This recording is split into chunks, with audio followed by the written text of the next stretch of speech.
Alright, hello everybody. Today's first review is going to be of a show from, I believe 2018, called Tidelands, which I gave a 7 out of 10 to.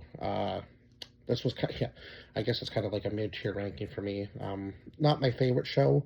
It did have its moments, but I feel like there was a lot kind of left unexplained. And again, it's one of those shows that only had one season, and whether it was going to be continued or not, I'm not sure. Now, they did leave it off at a pretty pivotal point with the sirens showing up on the beach at the very end and kind of giving at least a somewhat good ending. But unfortunately, we'll never really know what I guess the artifact was for that the queen was collecting.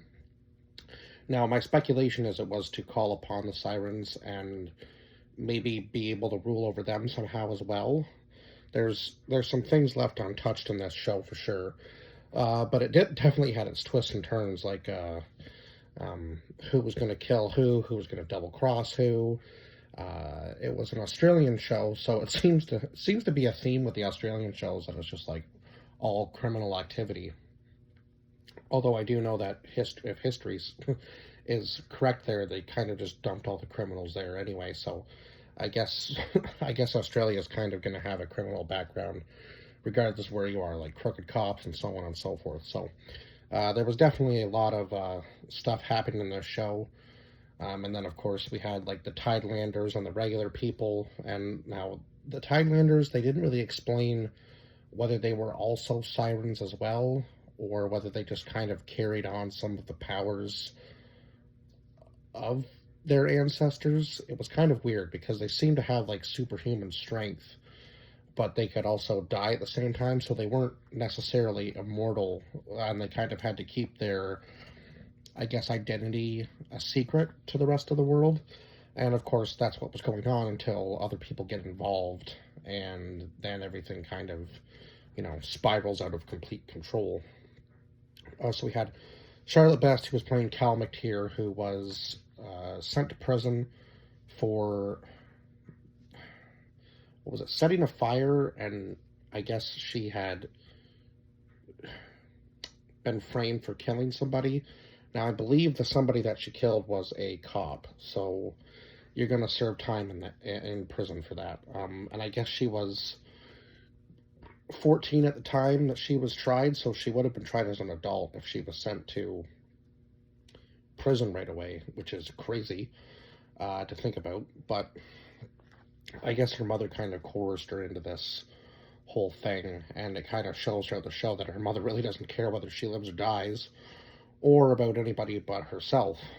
Clearly, because with the money that Cal was supposed to get, her mother went out and bought the bar that I guess Cal could have potentially owned, but I don't think Cal would have went that route anyway.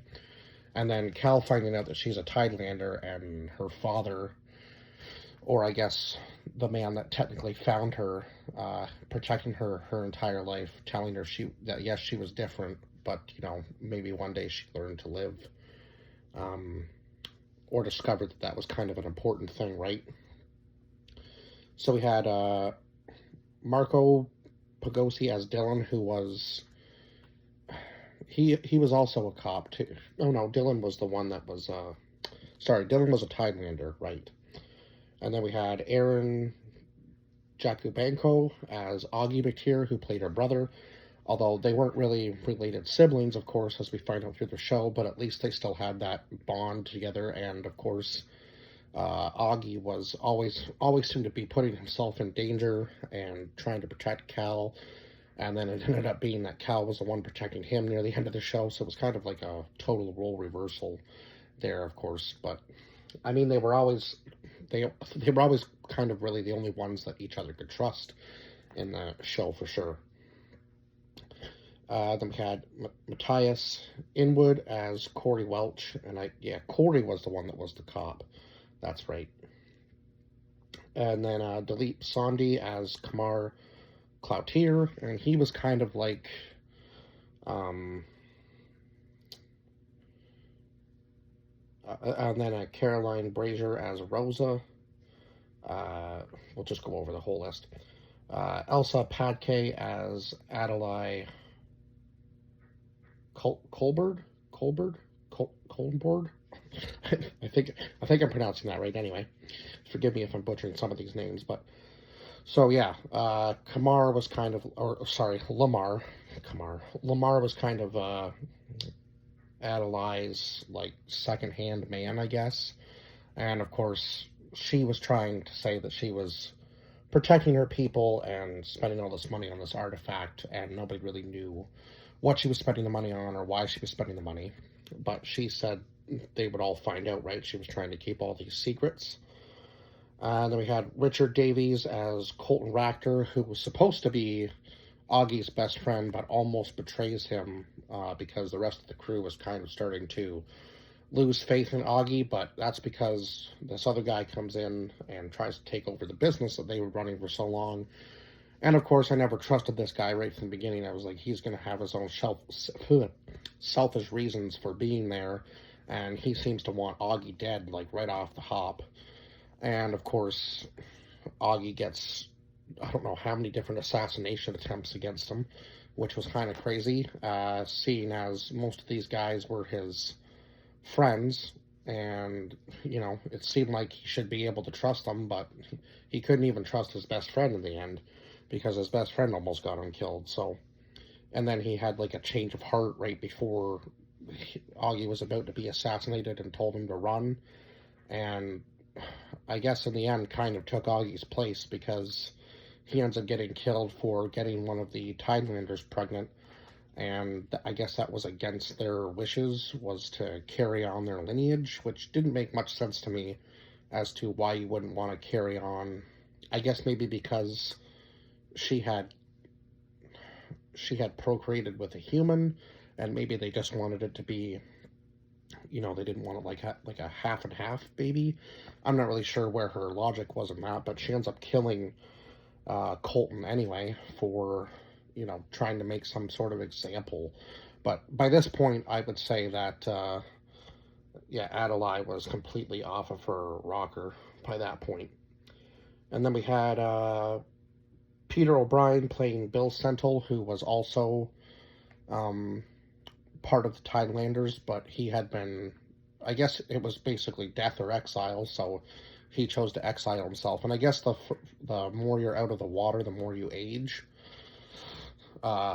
which was kind of an interesting concept, because I don't think mermaids are technically supposed to be able to age. They're not necessarily immortal. They do age slowly, from what I understood from the show. But I guess if they're in the water, they can technically live for as long as they want, right? The closer they are to the water, the longer they're going to live, and the younger they're going to look. So I'm assuming lots of these Tidelanders had been alive for hundreds of years, if not thousands. So it's kind of interesting to find out exactly how long that she had been looking for this artifact, right? And then we had Annabelle Stevenson as Laura Maney, and why can't I think of who she was right off the hop? And then we had Jacket Coleman as Gregory Stolen, and he was the one that came in and tried to force Augie out, and then of course at the very end of the show they pull their guns on the Tidelanders and say that they're going to keep the artifact for themselves, and I was like, kind of saw that coming a little bit, knowing that he was going to be giving up, what was it, like 15 million or $15 billion or something, some crazy amount of money. I can't remember if it was a million or billion, so it was one of those two, but either way, he was giving up a crazy amount of money, and it was money that Augie wasn't really given a chance to come up with. Unfortunately, Adelaide just kind of went with the other route.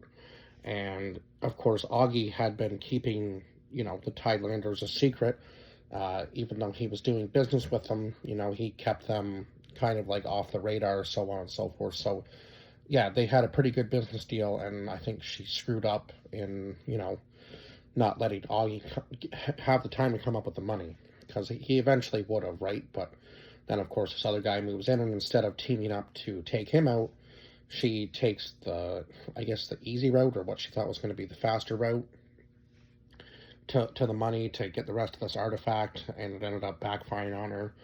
Of course, she doesn't get killed, um, which I thought was going to happen to her, because it was kind of like this whole prophecy uh, with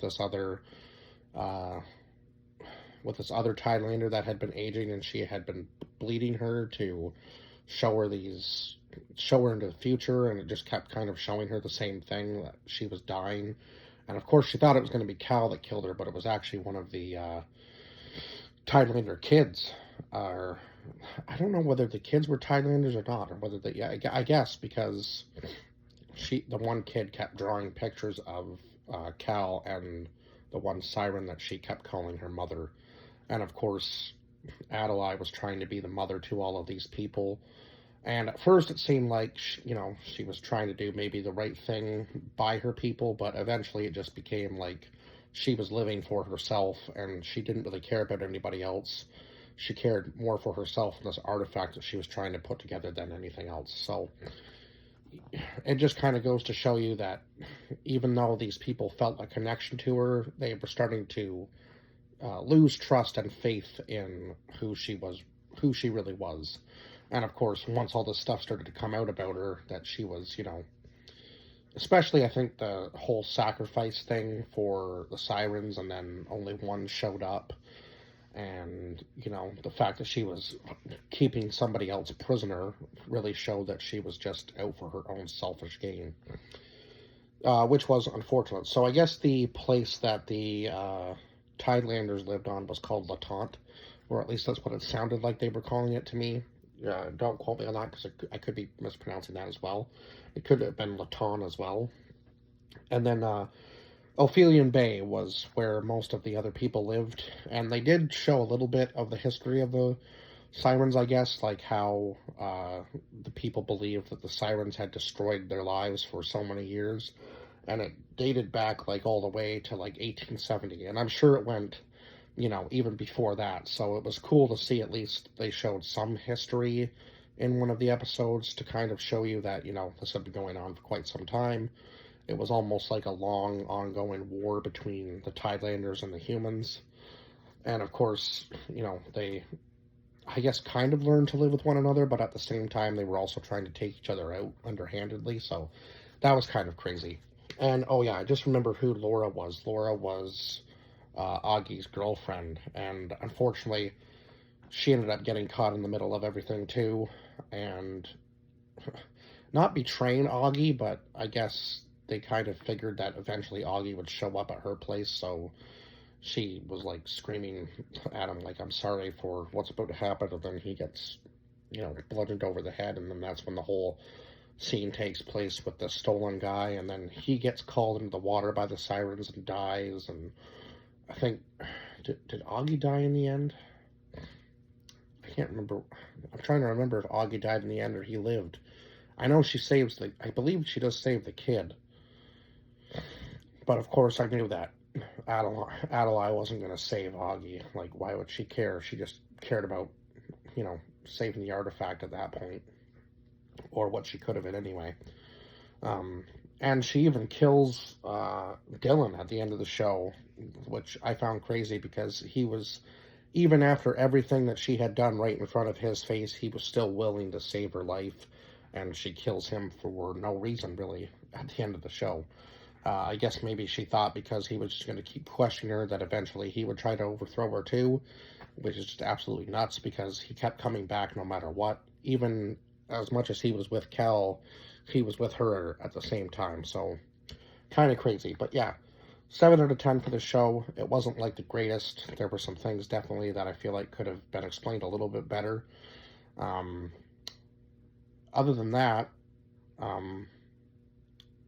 yeah, I just felt like maybe it was trying to be, again, I feel like it was almost trying to be like 2 shows in one, like the whole like drug running thing with with the Tidelanders show mixed in together, like with the Siren show. It kind of felt like it was being pulled in 2 different directions at once, which unfortunately just happens in some shows where the script maybe necessarily isn't written the greatest, but they did kind of explain it as they went along with who the Tidelanders were. So Again, there was a good show here. It just, kind of fell short because of some of the different directions the show was being pulled again, um, I felt. But the soundtrack in the second half of the show just, like, blew me away compared to the first half. And other than that, I guess I pretty much said everything I can. And I will see you guys in the next review. Bye bye for now.